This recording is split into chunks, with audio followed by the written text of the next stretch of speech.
CTV News at 5 with Hudson Mack.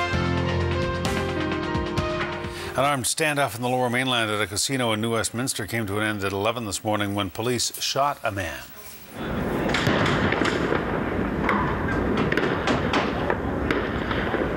It began about 7 a.m. when a man with a gun briefly took a woman hostage during a domestic dispute. A witness says he heard screaming, saw a woman being dragged into the bushes. She was later released unharmed. Throughout the morning, police negotiated with the man through a megaphone, even sent a robot to deliver a cell phone to him. At about 10:45, police took a shot at the man. He was taken to the hospital suffering serious injuries. The Independent Investigations Office has taken over the case. A police cruiser was involved in a two-vehicle crash in downtown Victoria this morning, and Vic PD is looking for witnesses. The crash happened at about 9:30 at the intersection of Blanchard and Broughton Streets. Officers closed the area off for several hours as investigators did their work. An RCMP member assigned to the Integrated Road Safety Unit was behind the wheel at the time. She was trying to turn left when she collided with an oncoming car. What it appears is that a left-turning Integrated Road Safety Unit car, a Mack police car, was turning off of Broughton, going onto Blanchard Street when it was hit and sideswiped by another vehicle coming the other way, northbound on Blanchard. So right now, the primary thing for our investigators is to find out who had the light, and that's something they're working on to see who had the green light with any witnesses that are around right now. The officer was taken to the hospital suffering minor injuries. She was released a short time later. The other driver was treated at the scene. Vic PD wants to know if anyone saw the crash and if there are witnesses to please contact police. A Victoria Boy Scout leader convicted of sexually assaulting two boys will get a new trial. John Visley was sentenced to 3 years in prison for assaulting the boys in the 1980s and 1990s. The BC Court of Appeal has overturned the conviction. The appeal court says the trial judge in the case made an error instructing the jury, specifically rulings about evidence which the jury had not heard.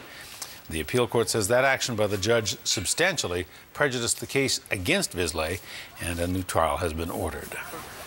Well, Victoria Police want you to know that they're not just patrolling the streets, but they are also keeping an eye on your activity online. An officer spotted a post on Reddit where a man was asking the general public where he could buy marijuana in Victoria. Police say they gave him the address and told him to stop by. Oh, the thing's gone completely viral. It's on the front page of Reddit right now, which is amazing. You know, I've been on for 5 days. I'm still trying to figure the platform out, and to see this type of success, and really it's a funny thing that happened. It's not, you know, people are on there saying, oh, we're going to hunt this guy down and look for him to charge him. There's no criminal offense. It's just a funny thing, and we just wanted to point out that, yeah, we're on social media too. Yeah, they are indeed. Police say it's not illegal to ask where to buy pot, but they do investigate when they come across any suspicious postings. We first showed you last night on CTV News, baby Molly is back at BC Children's Hospital fighting for her life. Her leukemia has come back, and her family knows that they have a difficult and a long road ahead. Here's a picture of Molly taken just this afternoon before she went in for surgery. Right now, Molly is having a bone marrow aspiration, a lumbar poke, and will have a new central line put in for her chemotherapy drugs to be given to her. The Campbells say again tonight they're grateful for the many words of support that have been flooding in from up and down the island and around the world. And if you'd like to send your best wishes, you can do so. Go to molly-campbell.com and you can leave a message, and we'll keep you up to date on Molly's progress as her treatment continues. Fire crews in Saanich had to make quick work of a chimney fire that was moving quickly to engulf the attic of a big home on Viaduct Avenue this morning. 19 firefighters, 2 engine companies, 2 ladder trucks and a water tanker responded to the fire. When they rolled into the driveway of the executive home, there was heavy smoke pouring from the roof. Crews cut holes through the roof to attack the flames and to vent the smoke. Everybody inside escaped without injury. Damage is estimated at $100,000. Cause of the fire is still not known.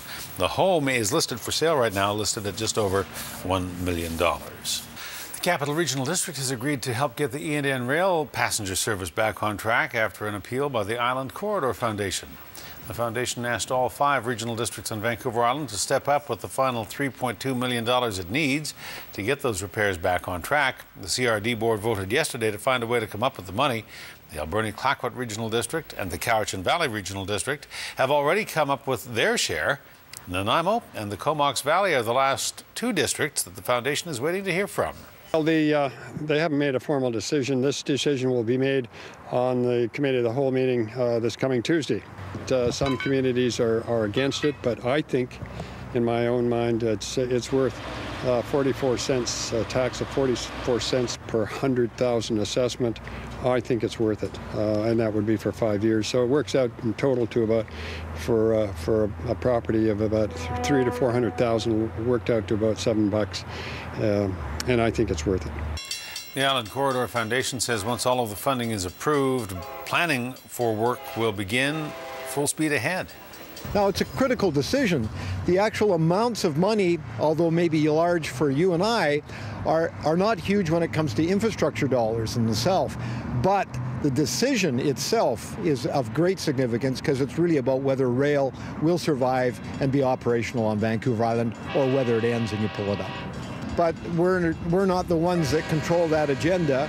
If all goes well, then perhaps by the end of November we'll have all of the decisions in place. Passenger rail service on Vancouver Island was stopped on its tracks in March of last year and has been stalled ever since as the Island Corridor Foundation works to come up with the nearly $20 million it needs in funding to repair the track. Well, students in the Victoria neighbourhood are being encouraged to take a new shortcut to school with the reopening of the Chandler-Gonzalez pathway. Dozens of students from Margaret Jenkins School gathered for a ribbon-cutting ceremony on the trail. Olympic triathlete Simon Whitfield led the children on a nature walk to explore the new route. The city is hoping that the pathway will offer a safe alternative and will promote a healthy lifestyle. It really is about, that message for all the kids that it's a lifestyle that we want to reinforce, a lifestyle that makes us special and different here in Victoria, which is, the cycling capital of British Columbia, one that really is people get out and participate. So it's more than just supporting the kids and giving them a safe route to school, which is fundamental, a good thing that we should be doing, but an opportunity to send that larger message to this generation and the next that this is what Victoria is all about, building neighborhood, building community connections.